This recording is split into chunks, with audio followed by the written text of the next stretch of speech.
근무하다가 넘어간 미군은 있어도 관광객으로 이렇게 위장해서 와가지고 분점을 넘었다, 북측으로 갔다, 이건 최초입니다. 제가 생각할 때는 아무래도 이 트래비스 킹이 그 지역을 담당하는 그 보니파스 기지에서 정찰병으로 근무했었기 때문에 거기를 택하지 않았을까. 여기서.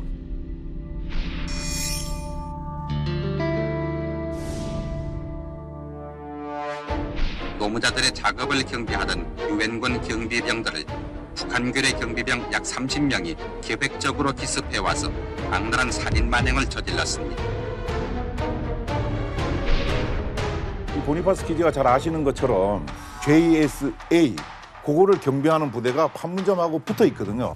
판문점 가시다 보면은 보니파스 기지라 그래서 거리를 들어가서 판문점으로 들어가는 거거든요. 그러다 보니까 거기 근무하는 한국군이나 뭐 기타 동료들로부터 그 안의 상황에 대해서 충분히 들었을 것이다. 가봤던 경험이 있을 수도 있어요. 뭐 왔다 갔다. 그렇죠. 예. 우리가 지금 판문점 사진을 다시 한번 소환해 보면 북한군은 경계병이 2명이 서로 마주 서 있어요.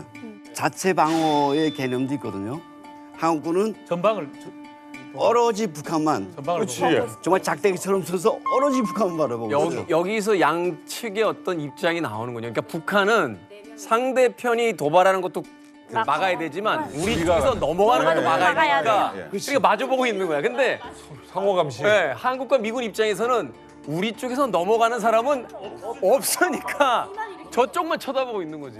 사실 저도 그 판문점을 이제 가봤는데 그게 좀 넘어가기 좀 가까워도 사실 호락호락하지가 않거든요. 왜냐면 군인들이 상대방 다 입고 해가지고 어려운 데를 어떻게 이렇게 넘어가냐고. 제가 이제 중대장을 그 판문점 좌우측에 있는 비무장 지대를 담당하는 중대장을 하면서 JS의 병력들이 주둔하는데 매일 이제 드나들면서 했었기 때문에 그 지역을 잘 아는 전 군인으로서 상당히 좀 안타깝게 생각을 하고 한편으로는 이게 뭐 터질 것이 터졌다. 개인적으로 그렇게 이제 생각을 합니다. 어째서요? 우리가 이제 2018년도에 이제 9.19 군사 합의라는 게 있었는데 그것이 이제 결정이 됐을 때 저를 포함해서 많은 군인들은 트래비스 킹 같은 그런 일들이 일어날 수도 있겠다 하는 것을 생각을 했었는데 그것이 결국 이제 현실화됐다. 몹시 안타깝다 이렇게 이제 생각을 하는 거예요. 9.19하고 뭐 연관성이 있나요? 9.19 군사 합의라는 것을 한번 잘 눈여겨볼 필요가 있습니다. 우리가 이제 그 당시 비무장 지대에 있는 GP 같은 것도 일부 서로 이제 없애버리고 그다음에 이제 지뢰지대도 일부 제거를 했거든요. 그 일환으로 이 JSA 비무장화를 해서 지금 총이 없는 거죠.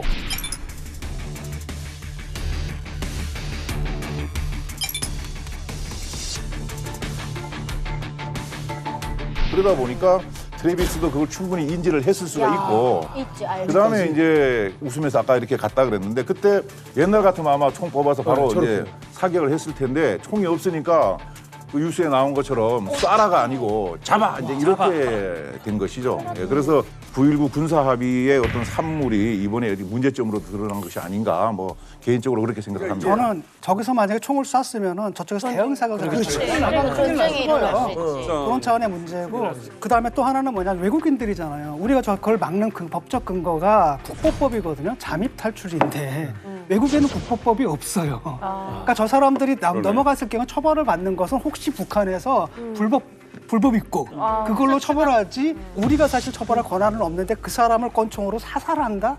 이것은 사실 상상하기 힘든 가능성이죠. 앞에 이 거리 20m인데 아까 그 15cm의 조그마한 경계석 하나 있단 말이에요. 네. 달리기 시작했어요. 제가 총을 뽑아 쏩니다. 20m 정도면 반응 속도가 얼마나 나오는지 정확하게 모르겠습니다만 자 총에 맞았단 말이에요. 이 사람이 경계석 바로 직전에 맞았는지 넘어가는 첫발이든 두 발이든 넘어갔는데 왜냐면 관성적이기 때문에 그 순간적으로 넘는 과정에서 멈추진 못해요. 쏘기 시작하면 연사가 들어가니까 순간적으로 그 경계석을 넘어갔는데 맞추게 되면 남의 영토에다 사격을 하게 되는 거죠. 요거는 그거예요.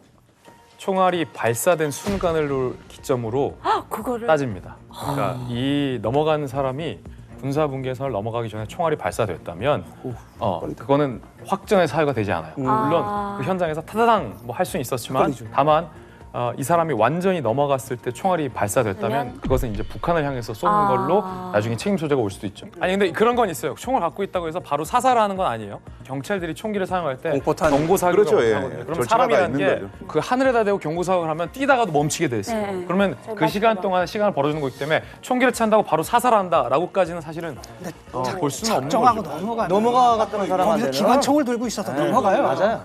정말 원론적인 질문을 한번 드리고 싶은데 여기 JSA 같은 경우에는 원칙적으로 봤을 때는 유엔사 관할이지 않습니까? 그렇죠. 최종 관할 거기에. 그래서 어쨌든 발포 명령이든 뭐든 간에 이제 일단 우리가 쏘기 전엔 절차상 봤을 때는 유엔사의 허락을 받아야 되는 거로 알고 있는데 우리 군이 단독적으로 쏠 수가 있는 건가요? 요거는 이제 아주 급박한 사정이잖아요. 만약에 파기가 있었다면 아마 쐈을 겁니다. 제가 봤을 때는. 그런 이제 썬킴님처럼 그거를 미군이 한다 그러면은 미군이 옆에 붙어 있는 게 아니니까 유엔 사령관이 그 현장에 있는 고성균 소위가 대대장한테 보고해서 쏠까요 말까 하다 보면 그 사람이 이렇게 가버리니까 현장 지휘관한테 이제. 근데 거꾸로 되는 상황도 벌어질 수 있지 않습니까? 상대편에서 뛰어온단 말이에요. 이게 월남인지 월북인지 어떻게 알아요?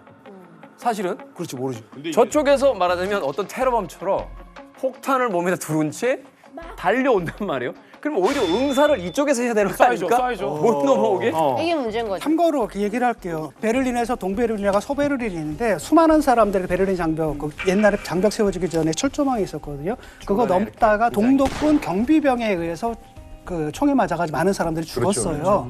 근데 그 사람들은 명령 따른 거거든요. 근데 문제는 뭐냐면 통일 이후에 그 쐈던 사람들 처벌받았습니다. 반인권적 행위로.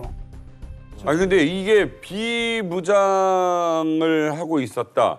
이게 탈북하는데 뭐 좀 더 용기를 심어주거나 영향을 끼친 게 있느냐. 그러니까 일반인들은 사실은 총은 안 쏘고 우린 저기 총 못 있으면 겁나죠. 그렇죠, 예. 사실 그런 것도 있는데 얘는 또 군인이거든요. 이 친구는 군인이기 때문에 총기가 있어야 하더라도 감행을 했을 가능성이 높아 보이고 그런 어떤 위험을 인식하지는 못했을 것 같아요. 변호사 제가 이제 궁금한 게 제가 뭐 법률 전문가가 아니네. 아까 우리 진 교수님 말씀하셨던 것처럼 나는 지금 대한민국 군인으로서 경계 근무를 임무를 갖고 거기 서 있는 거예요. 근데 내 앞에 지금 사람이 지나가면 안 되는 곳으로 엄밀하게 가는 거예요. 말하면요. 엄밀하게 말하면 우리가 속지주의거든요. 엄밀하게 말하면 우리나라에서 일어나는 모든 범죄, 외국인이 저지르는 범죄도 사실은 우리나라 관할에 있습니다. 그러니까 엄밀하게 말하면 막아야 돼요. 근데 쏴야지. 엄밀하게 그걸. 말하면 그러니까 장군님 이제 말씀 엄밀하게 말하면 근데 엄밀하게 말하는 거고 실제로 그걸 할 수 있는 건 또 다른 문제. 글쎄, 그래서 우리가 소병이 당연히 그렇게 해야 되는 거고. 근데 이런 건 생각해 볼 수 있겠죠. 우리는 지구상의 유일한 남북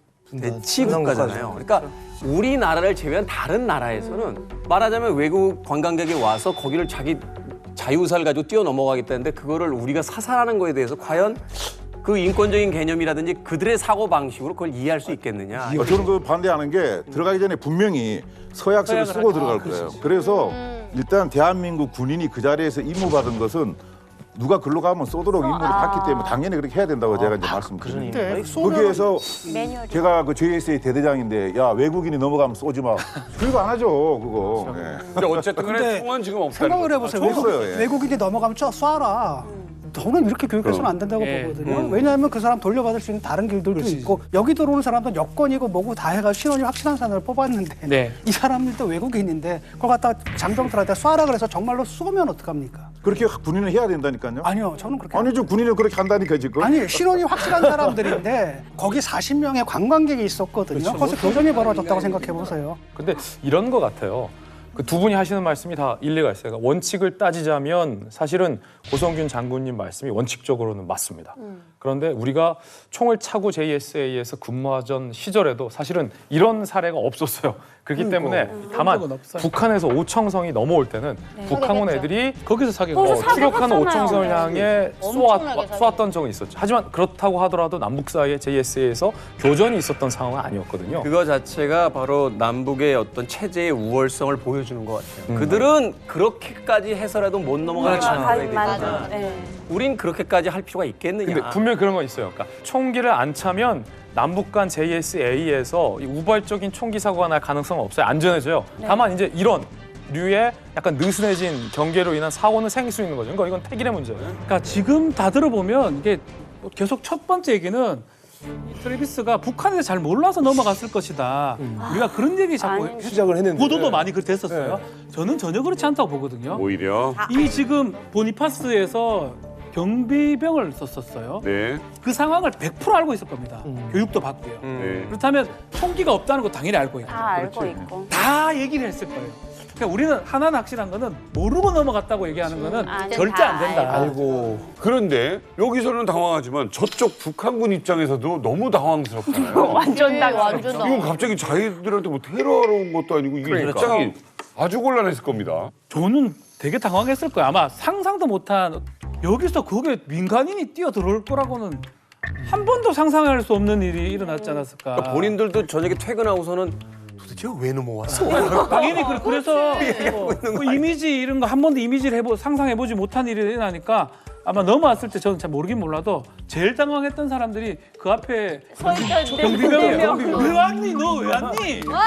했을 가능성이. 사실은 이제 매뉴얼이라는 게 있어야 되잖아요. 이런 상황이 벌어졌을 때 어떻게 해라라는 게 이제 군대 이제 그 필드 매뉴얼이 있는 건데 그 교육받다가 북한군 병사가 만약에 미국 사람이 넘어오면 어떡합니까? 라고 하면 이제 교관이 그런 일은 없어. 더쓸 거야. 돌아서? 야, 네가 드모 갔니? 네가 드모 갔니?